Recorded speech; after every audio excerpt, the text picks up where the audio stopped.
Hi everyone, I'm Lisa Beaudoin. Welcome to Lisa's chat room. Today in this video, I'm going to be talking a little bit about bedwetting and some possible solutions, at least when it comes to creating a plan. So a few weeks back, I had posted a video, a camera phone video, where I was thinking about something else, and then this idea about how you could track bedwetting issues in a little Excel file came into my mind. So I quickly made a video, and actually I've gotten some response from that, and I've gotten an email from it too, which is nice in a way, but in a way I feel bad because it's like I didn't answer the questions, and I just want to make sure that I cover everything and help whoever's out there. Now, before I begin, I have to disclose I'm not an expert at anything. So anything I share with you, if you try it, use it or buy it, you do so at your own risk and peril. Also, two, I am not affiliated or endorsed or reimbursed by any company or product that I talk about in my videos. And finally, if you get something from this video, please give it a like, subscribe, share with friends and family, drop the comment below because I do vet and read every single one of them. So next time, if you actually send the comment below, I'll see it faster sometimes because I got a flag on that and I just haven't been to my email for a while. But I have noticed that a couple people have been watching it, and I've been thinking more and more about this situation when it comes to bedwetting. So for me, I've not had that experience.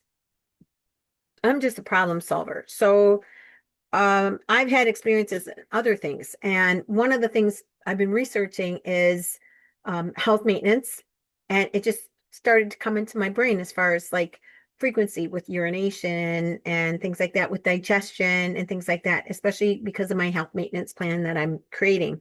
So here in front of you is a little outline about what I'm going to talk about today. Hopefully it won't be too long of a video, but I encourage you to listen. And then on the second tab, I've got the actual parenting potty playbook evaluation thing that I made. Now, keep in mind, this is all impromptu. I'm not going to do anything special as far as like, I'm not even going to edit this movie. I'm going to put it out there, and it is what it is for now. Maybe in a couple of years, I'll edit it a little bit, but I think it's really important to get it out there. And part of it is because, one, I feel for any parent that has to go through this, but I also feel for the child because this is just as embarrassing and humiliating and struggling and frustrating for a child as it is for a parent, I think. So I'm going to talk about these things here. And so what I suggest you do is I suggest you get a sheet of paper and a pencil and just take these notes down. Also, to maybe bookmark this video, and then you can come back to it. Now, I'm not an expert in this. This was just an idea that came up, but I do have some great ideas, so this might help. And then also, too, once you do this, and if you do create this parenting playbook that I'm going to suggest, you can go out and you can do some more research and find maybe some more solutions, or at least pose some problem solving technique for this problem and any problem. All right. So let's just go through this little outline here. First of all, you don't have to do this right now, but I do suggest that you create a parenting playbook. All you need is a 3-ring binder, 3-hole punched paper. Make sure you get the reinforced kind because that works better. And then some pencils, erasers, markers, crayons. Another thing I would get, especially actually for this, I would get a whiteboard and then get some low order markers. Kids love this. And what we're going to do is we're going to include your child in this. That's my suggestion. You include your child, you make them responsible for the caring and the cleaning, and you keep your responsibility, but you also include them. And I think that's part of the important process. I know that when I was younger and I had kids, I wanted to protect them from everything. And so even sometimes with my grandkids, I'll have the dinner made before they get here. Something is broken, I'll fix it before they get here. I used to do that. I don't do that now because I want them to see the problem-solving techniques that I have. And by doing that, I'm actually creating a little bit more of a bond with them, I think, but I'm also helping them learn problem-solving techniques. So getting a parenting playbook and involving your partners, your family, your children, and putting that information into that parenting playbook is, I think, so important as far as for the family relationship. But it also helps create what's called objectivity. So here I'm talking about the research methods. And when it comes to my research methods, what I would suggest is you go watch Therapies for a Better Me 101 and 102 and Dynamics of Abuse Part 1 through 3. At least watch the Therapies ones. Those are the ones where I talk about wiggling the thumb. And basically what I'm talking about is raising awareness and then just using my processing abilities as much as I can, because I have an issue with my processing abilities. So because I made this pattern, it helps me to keep it going and questioning and making plans, putting them in place, doing evaluations. That helps me with that. And especially when it comes to problems. Now, I have playbooks everywhere. I have playbooks on language, history, real estate. I am a real estate person. It's just dormant. I flew airplanes. I've done admin support. I have built databases for companies. I'm a singer. I've done all these little things. And what I've done is I've taken everything I know, business-wise, anything, and I'll bring it into my realm of problem-solving technique. And so these methods are part of that technique.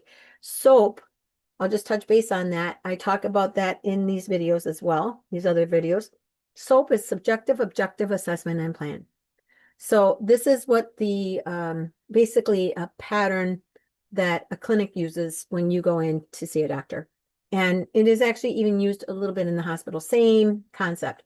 SOAP, subjective is the patient, objective is the doctor, assessment is what they do. They take your vitals, which includes your weight and your age, and then they take and they do assessments depending upon why you're there, and then they make a plan. And so the idea of making the parenting playbook or even doing this little potty playbook tab, it's about making a plan and seeing if things work, and if they don't, putting new plans in place and just constantly coming up with things. So a doctor's job really is to create a better health for you. No matter where you are, it's to create better health. My mental conditions, one of them is complex PTSD, and there's other ones too, but the one that really is the most difficult is the processing, because my processing will kind of puts out. My nervous system will shut down.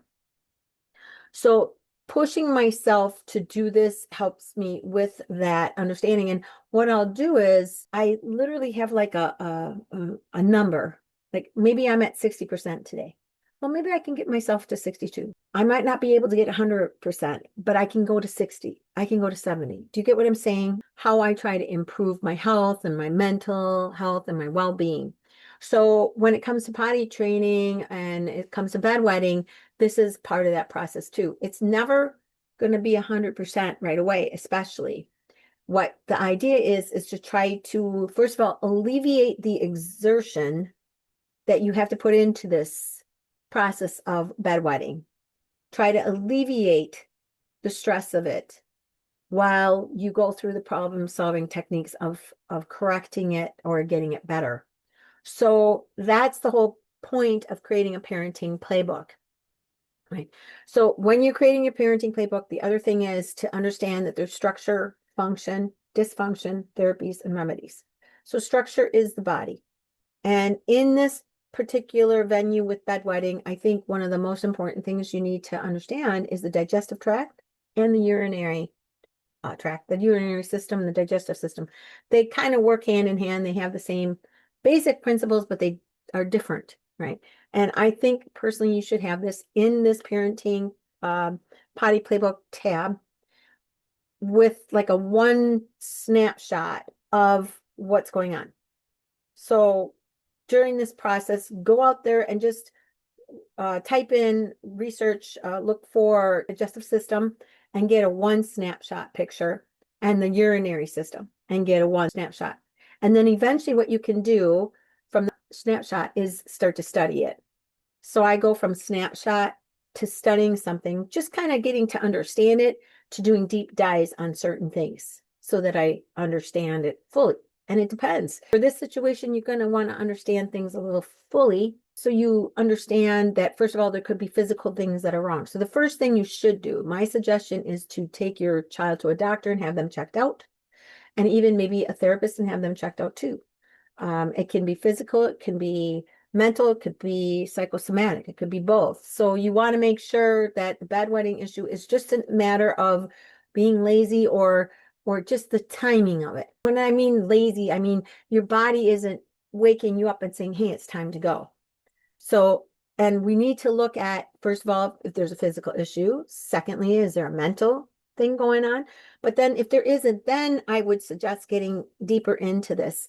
And as you create this parenting tab too, I would actually go out and research experts because I'm not an expert. This is just something I came up in my head. Right. So, but understanding that you've got structure, function, dysfunction, therapies, and remedies. So, like, for instance, when you take an aspirin, that's technically a therapy, and hopefully your body will reset and you won't have a headache, that type of a thing. Um, there's medications to make you feel better, and then there's things to cure you, correct?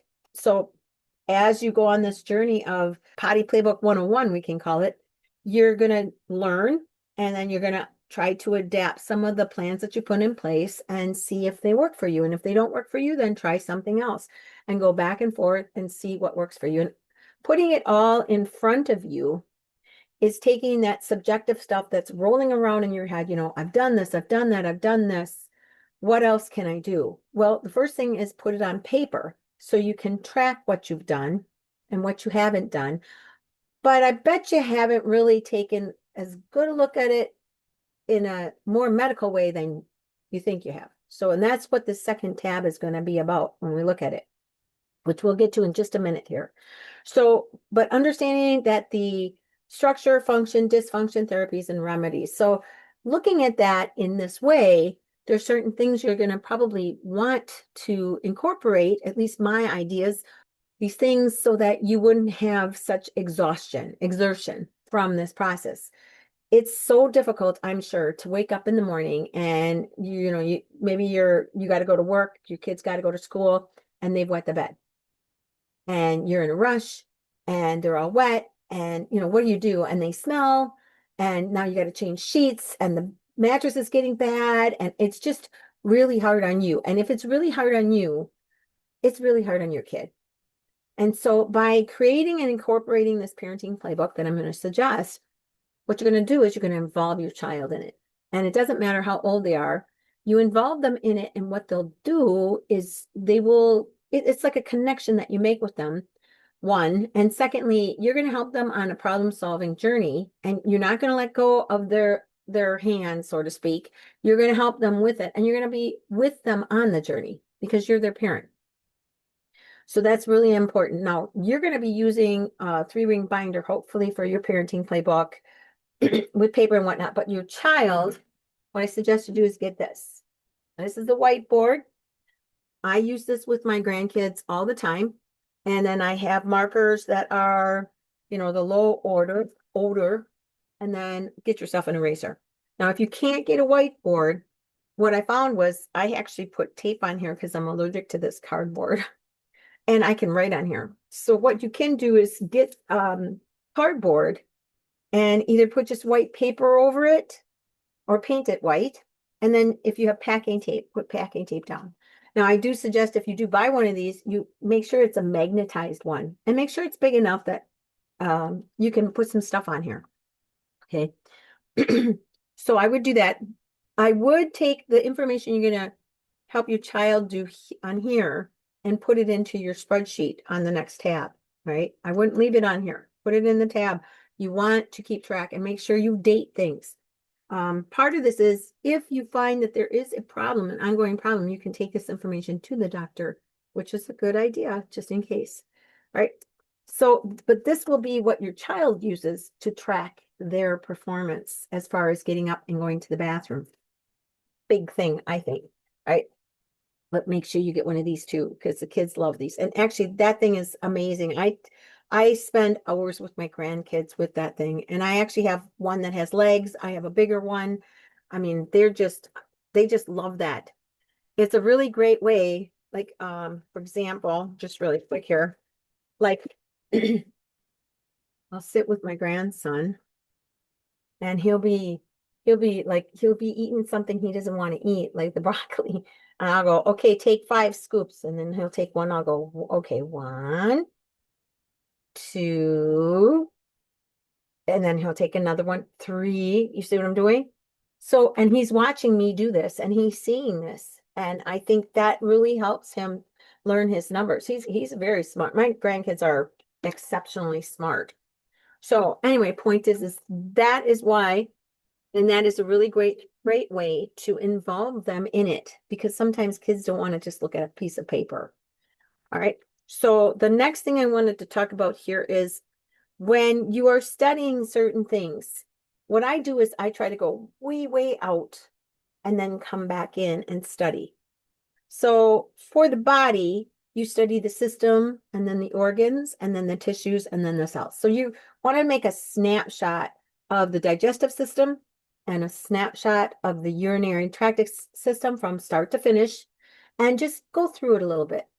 And eventually what I would do is I would share this with your child. Now you don't have to do it right away, and it might be too much for them to learn right away.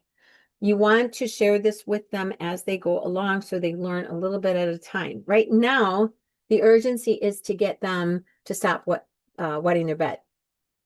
But I do suggest you learn it and just have it enough. So I have right here, it says snapshot right here.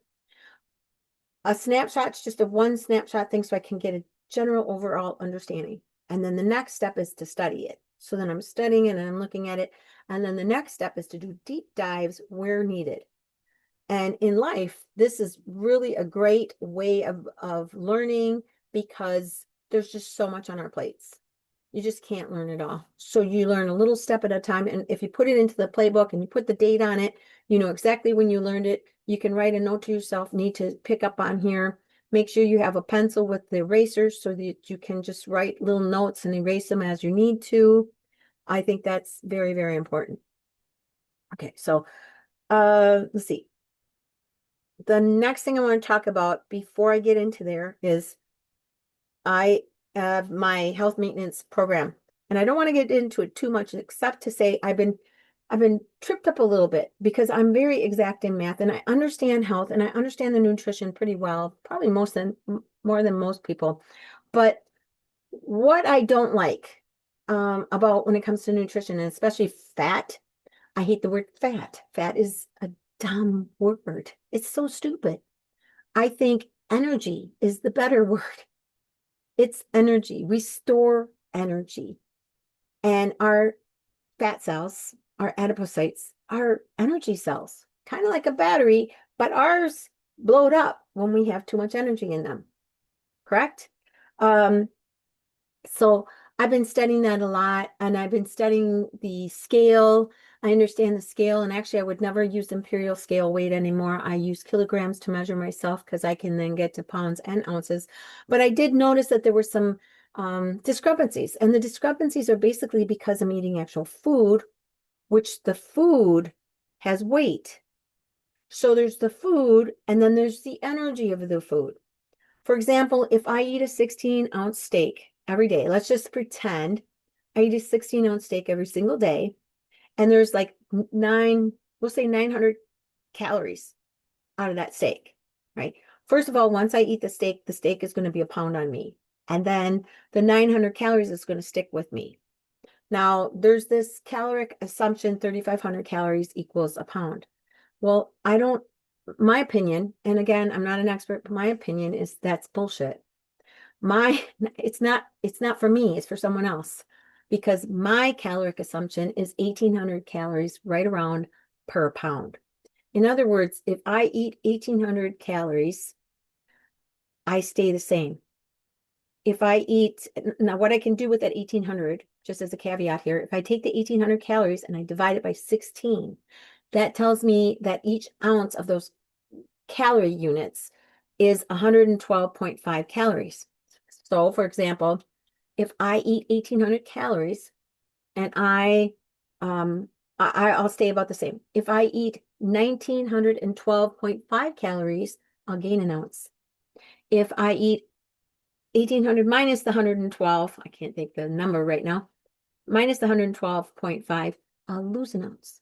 And of course, this all depends upon your static metabolic rate, right? And that's a long story, way for another discussion. But my point is, what I was noticing is I was eating less calories, but my weight was still fluctuating quite a bit. And it's because say I eat and I wouldn't do this, but say I eat one steak every single day, Monday through Saturday, and say, but that's all I eat. And then yesterday I ate 2 steaks and I go to weigh myself. Well, I'm going to be way more because I've eaten an extra pound. Do you understand what I'm saying? I'm not even counting the calories there. I'm counting the poundage. So for me, first of all, understanding calories is very important. And I do more of a caloric checkbook. In other words, I know exactly how many calories I want to lose with weight. So if I'm trying to lose, I can do this on my calculator here, I suppose. If I'm, just so you can see what I'm talking about here. If I am trying to lose, come on, okay, so 1,800 divided by 16. It's 112.5 calories, correct? So if I want to lose 10 pounds, I have to, that's not right, sorry, 1,800. If I want to lose 10 pounds, I have to multiply that by 10. So I want to lose 18,000 calories out of my bank. I got a lot more calories than that in my bank, but if I want to lose 10 pounds, I have to lose 18,000 calories. Now, I'm not going to do that all in a day.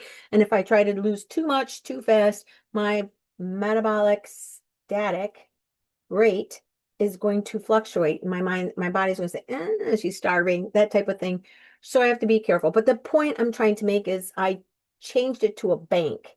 And I don't really worry about my weight. I worry more about my caloric intake because that's what's affecting my fat cells. Okay.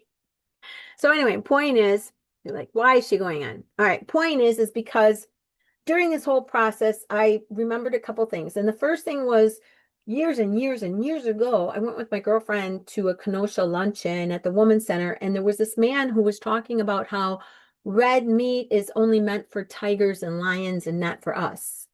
And he was like the CEO of some type of Alzheimer's clinics up in Canada. And I was really skeptical. But he basically said, well, the reason is because the cat's pH balance is more acidic, and also too, they've got a much longer intestinal tract. And so their bodies can break down and absorb it better than our bodies can. That was part of the argument. All right. So I remember that. And then also too, maybe like 10 years ago, I watched some videos and then I downloaded this book from this man named Daryl DeSouza, which is called Become Healthy or Extinct or Get Extinct or something. I'll put the description in the link below. Honestly, I haven't looked at it yet again. But what I did was this man was really, really sick. He started eating a really healthy diet and he created a PDF file that you could at that time get for free. And so what I did was I took his PDF file and I copied and pasted it to a Microsoft Word doc and I added pictures of the anatomy so I could move along with pictures because I need pictures to see as well as read. And I've studied a lot of anatomy, tons of anatomy. Okay. I do deep dives, into the hypothalamus and, just different things, neurotransmission. And there's nobody that researches as much as I do, I promise you. But the one thing that he brought up that I really didn't think too much about in my whole career in the healthcare field was the process, as far as the time it takes to process and digest. And he talks about that. And so I've correlated that information. Like I said, the steak, I have to process that steak. It's going to come in, it's going to go out. It's going to come in, it's going to go out. How long does it take to go out?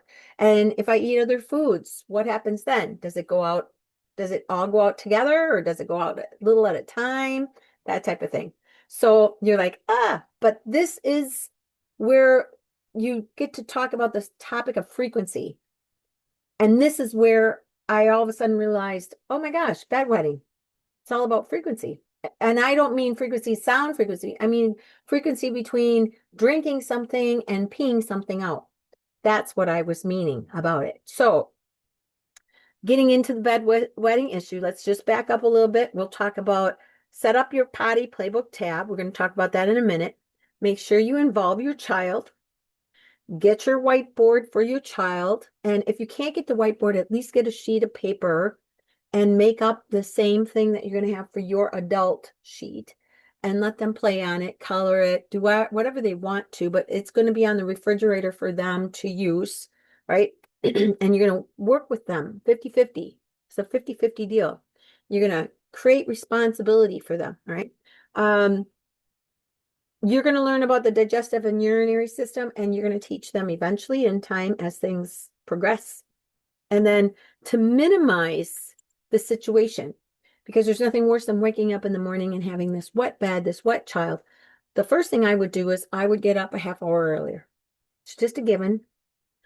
I would make sure I had plastic protectors on my mattress so I don't have to worry about the mattress getting ruined, and on the pillowcase. Diapers is an option, but again, you talk to your doctor about that. I can't answer whether your child should have diapers. And, they do make diapers for adults. So, again, go talk to your doctor or make that decision yourself.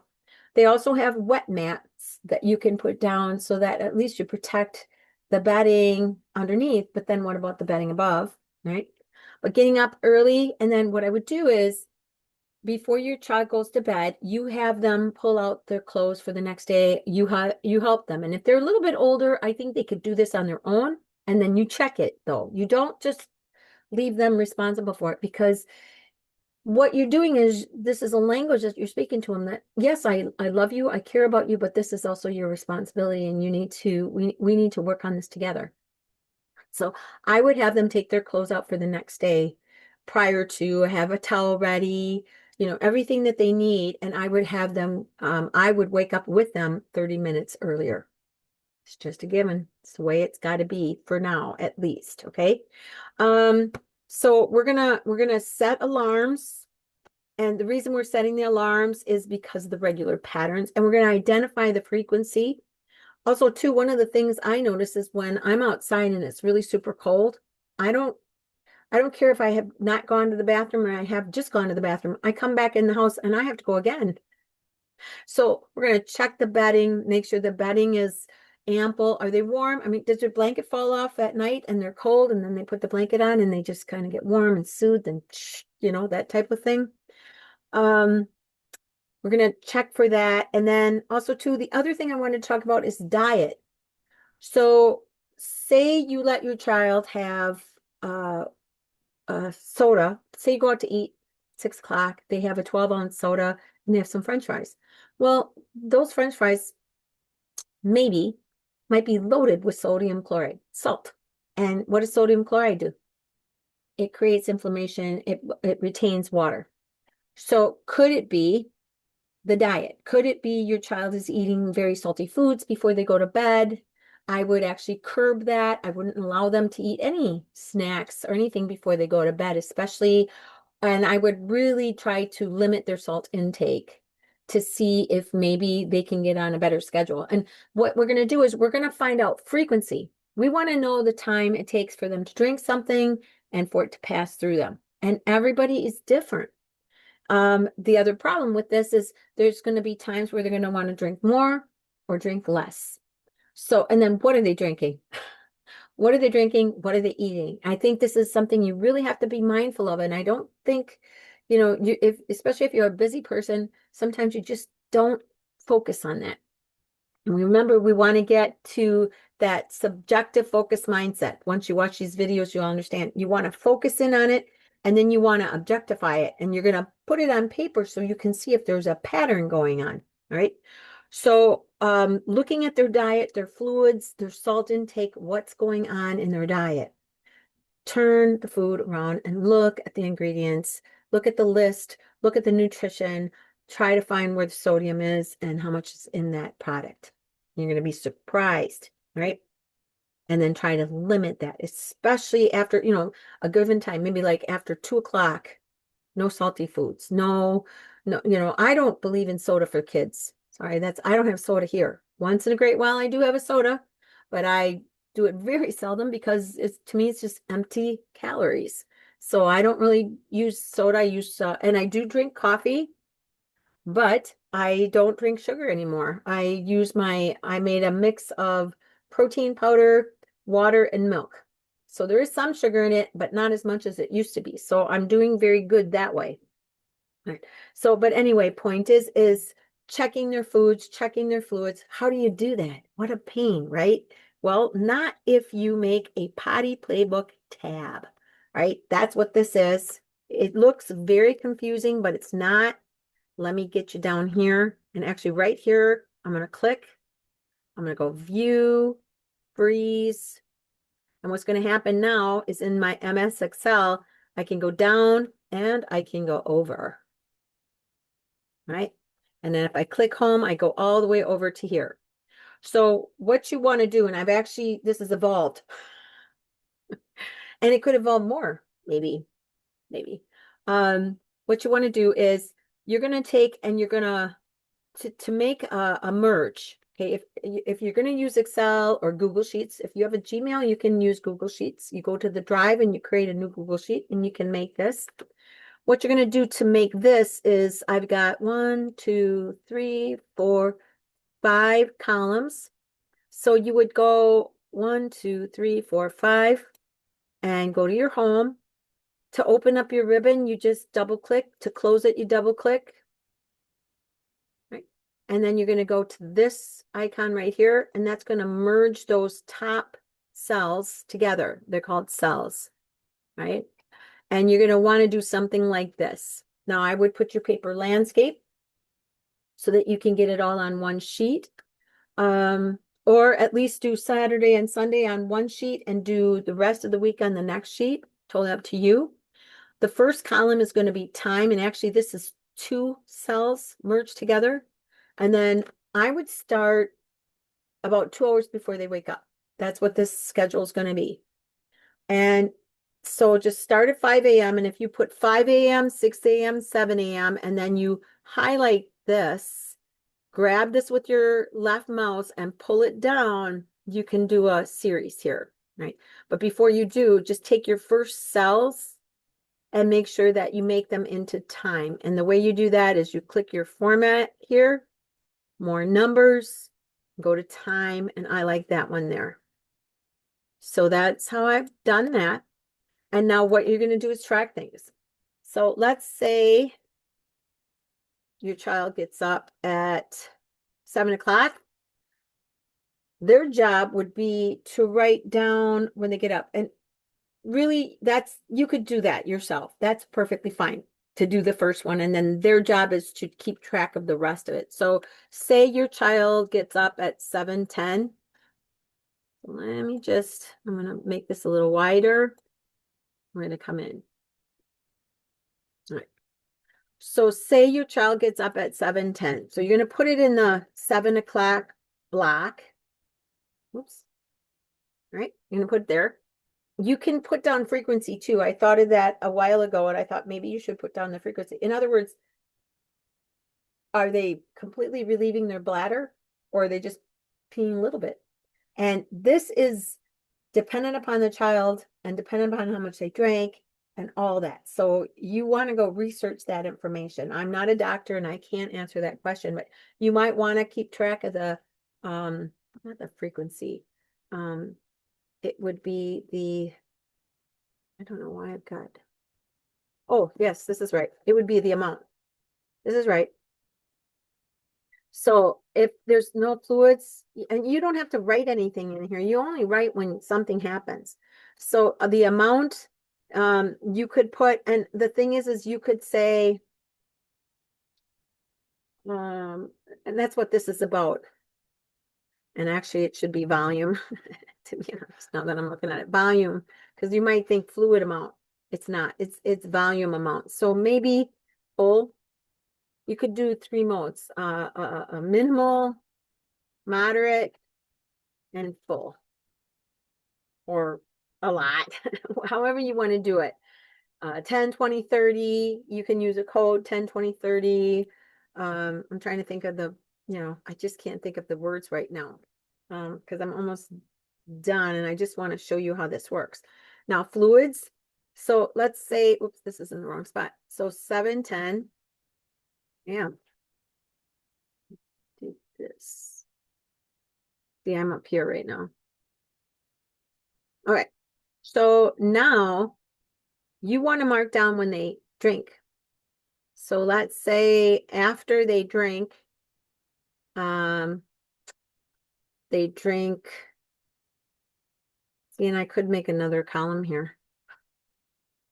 I would put like 8 ounces, between 7 and 8. You don't have to put exact time. You could make another thing and put exact time here.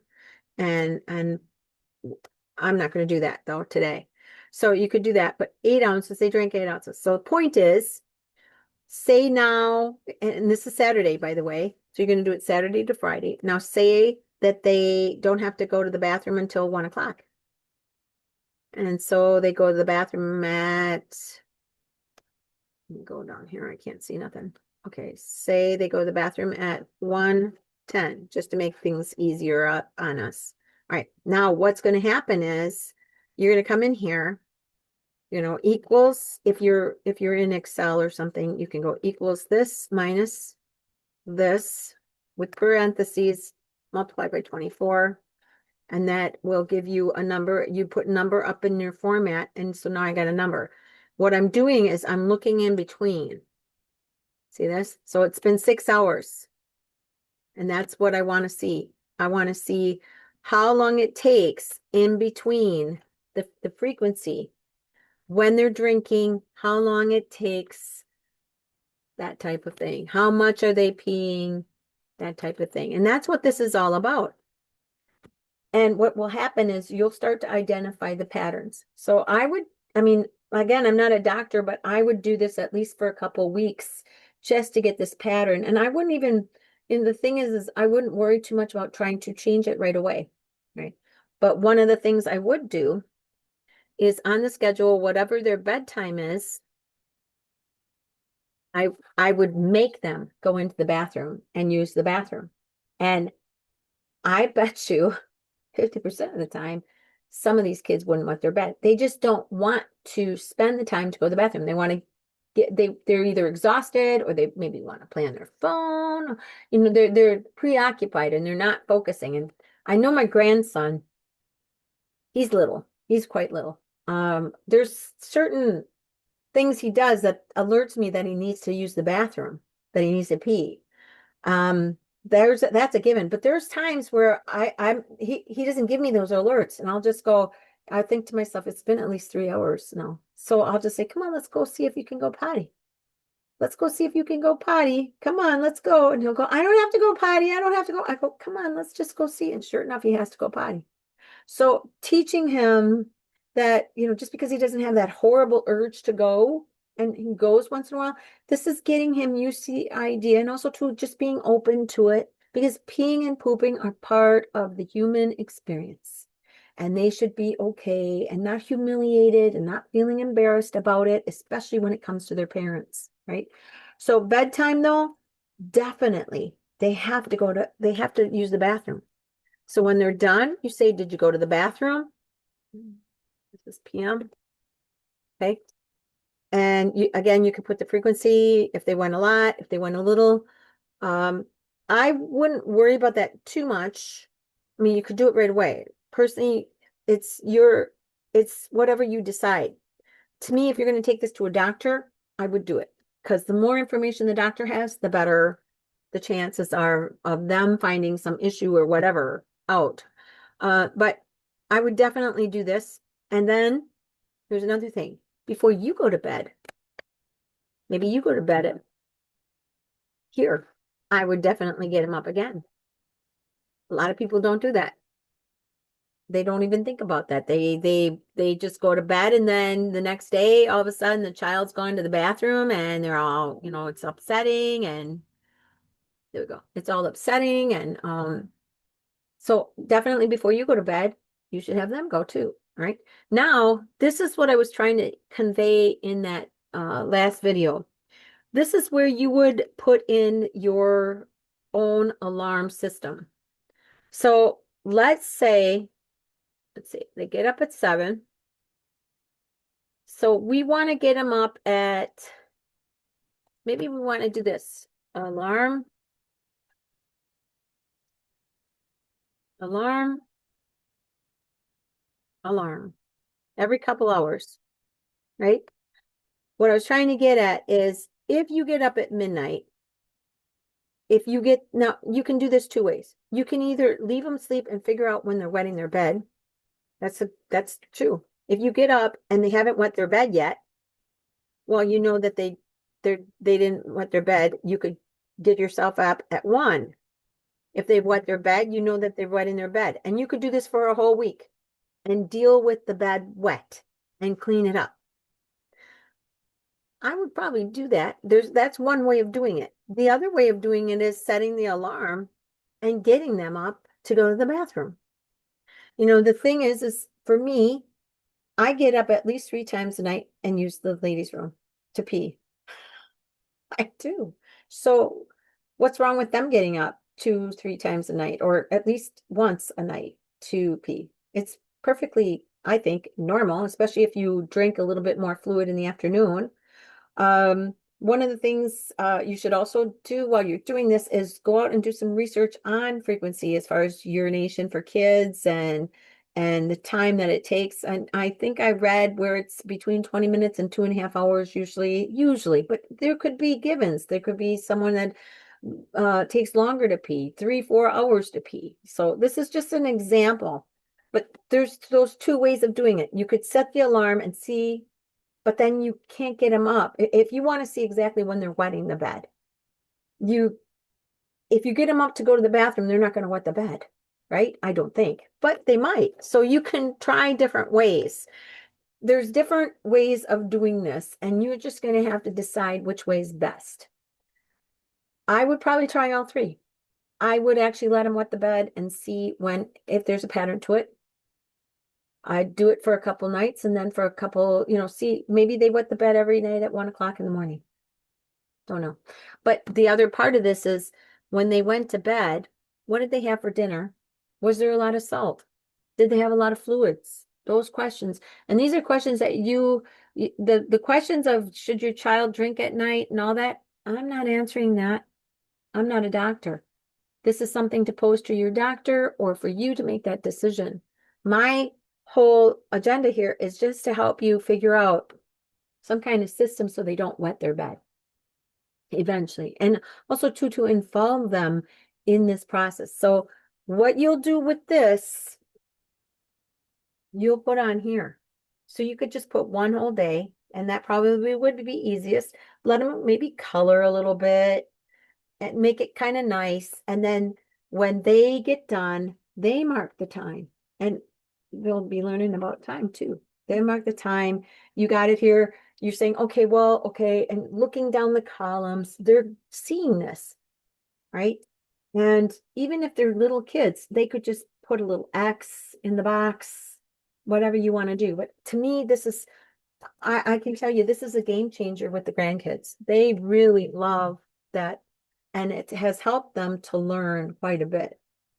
So that's my idea. And there could be more to this. If I sat and thought here, I probably could add a lot more, change up some things. You can do this again in MS Excel. You could do it in Google Sheets. There's all different ways of doing this.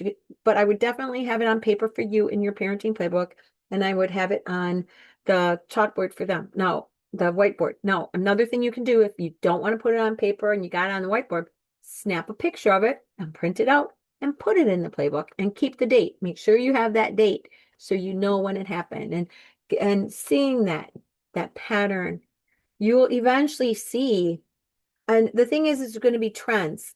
Maybe Saturday morning they get up, they're really not that thirsty. They drink 4 ounces. And you can kind of eyeball it, or give them a cup and kind of pre-identify how much fluid is in the cup, how much volume as far as ounces. You could figure that out pretty much. But maybe by noon, they've run around, they've gone crazy physically, they're running and jumping, and they need a lot more fluids. Well, they're going to have a lot more fluids at noon. So now the next time they go to the bathroom, take note of how much they go, when they go, that type of thing. And so I'm hoping that this will help with this situation with your child. Seriously, I think it will. And even here's the last thing I want to say to you. It might not fix the problem, It might not fix this, but what it's going to do is it's going to put you and your child on the same page. And by one of the other things I should mention is if it was me, I would include my child in the cleanup of this situation as well as this part. I would change the sheets, but I would have them help me change the sheets. I would have them help me wash the clothes. I would help them have them help me make the bed so that they can see that there is work involved. It doesn't just happen, boosh, and I used to, like I said, I don't know if I did say this, but my grandkids come over and I used to have everything done. I'd have the dinner made and I'd have everything like the art project set out for them. And then I realized, well, wait a minute, they don't see that other half of it. There's the other half of me getting it ready. The other half of me fixing up half the stuff in my house that has broken. And I want them to see that. One of the things I want to get, they have it at the library, or they used to. It was a thing where they had zippers and they had how to tie your shoes. It's on the wall, how to do a ratchet and things like that. I want to get one for here. And I do take a pair of tennies that are very clean, and I have my grandson tie it because he doesn't have shoes that tie. And I thought to myself, gosh, how's he going to learn how to tie shoes? How's he going to learn how to tie? So I have him do that. We do lots of things like that. And, I think my mindset has changed a lot. I wanted to protect the kids when they were younger from things which didn't always work, trust me. But that was the idea. And now it's completely different. I want to include the grandkids. They help me with the dishes. They help me with some of the food prep, not when it comes to the heat and stuff like that, but they help me stir stuff together and things like that. And I think that's very important for us to include our children into that because it is a language, having them help with the I wouldn't say just problems, but how the chores is a language that says, I love you, but you have to be responsible too. So I hope this video has helped you. If it has, please give it a like, subscribe, share with friends and family. Drop that comment below so I can reply to it also too, so other people can see it. I'll vet it first and put it out there. But most importantly, please, I hope you find some solutions for your issue here. And I also do hope and wish for your family to please stay safe and stay healthy. And I hope to see you back here next time in Lisa's chat room. See ya.